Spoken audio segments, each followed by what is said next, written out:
What do you think about when somebody gets a DUI? The most frequent question I got was, did you get a lawyer?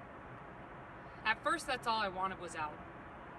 Surely the police officers missed something. They messed up on some procedure.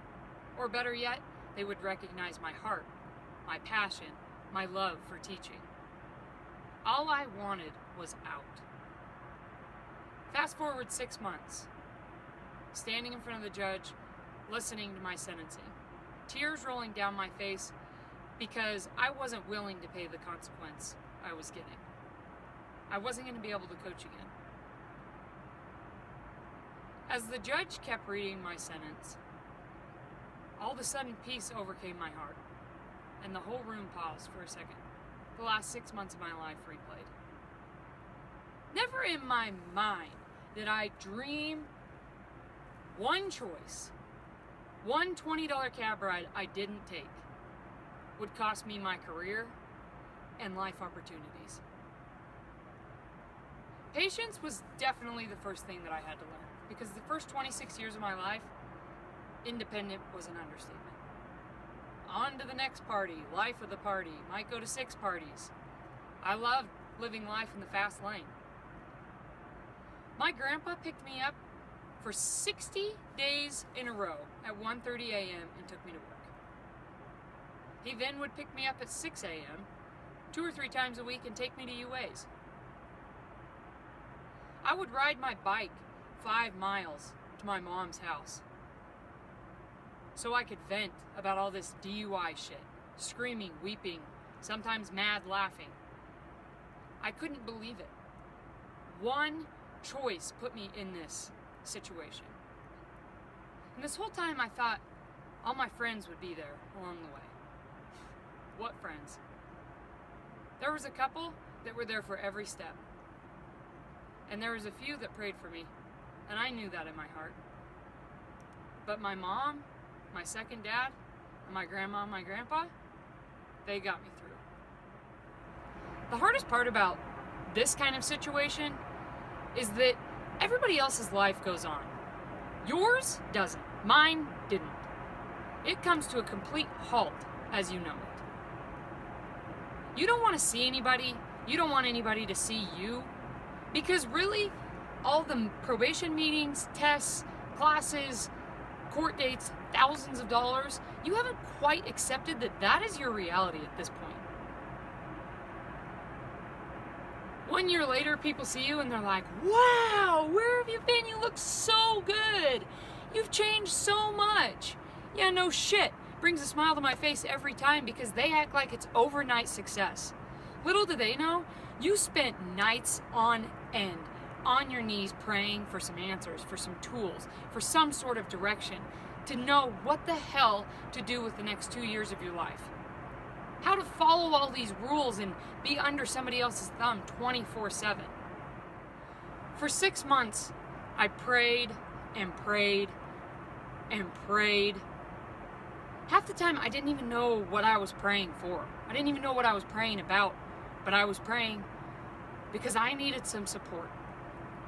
I needed to know why one choice would affect my whole life the way it had.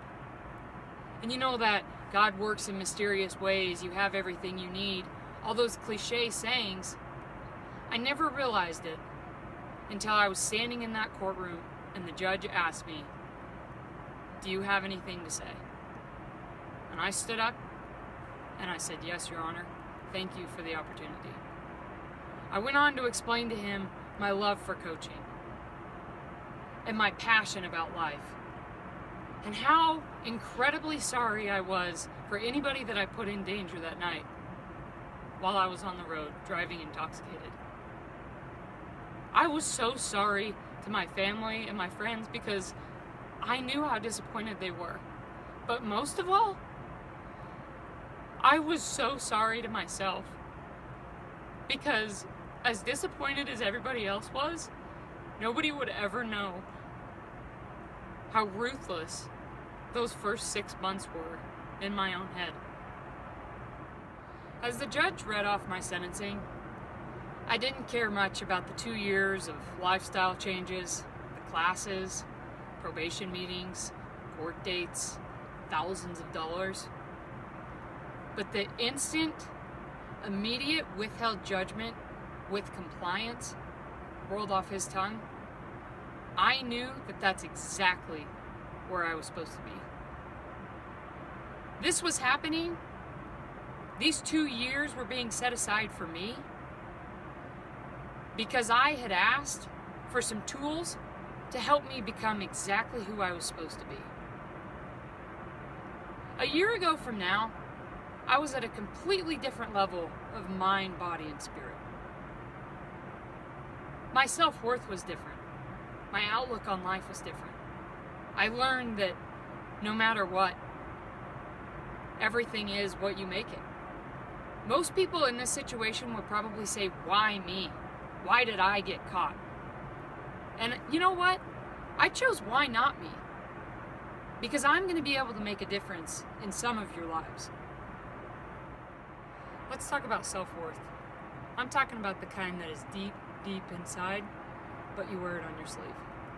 I'm talking about the kind that you are not one bit afraid to get rid of something or someone because it is not making you a better person.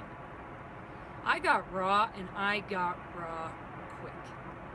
If it wasn't going to win me a Grammy, I wanted it gone. Out of sight, never seen again.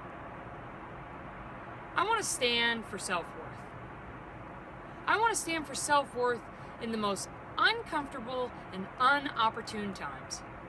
Well, here I am, raw and vulnerable in front of all of you, speaking out of genuine love and concern, because I want one person to see this and realize that they are enough. They have what it takes. I want one addict to watch this and realize that if they keep it simple and focus, they can change.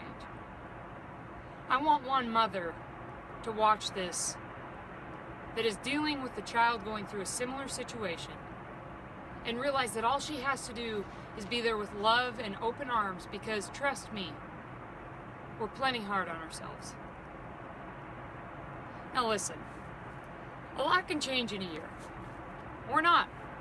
We could be at the same shitty job, doing the same shitty routine, eating the same shitty food.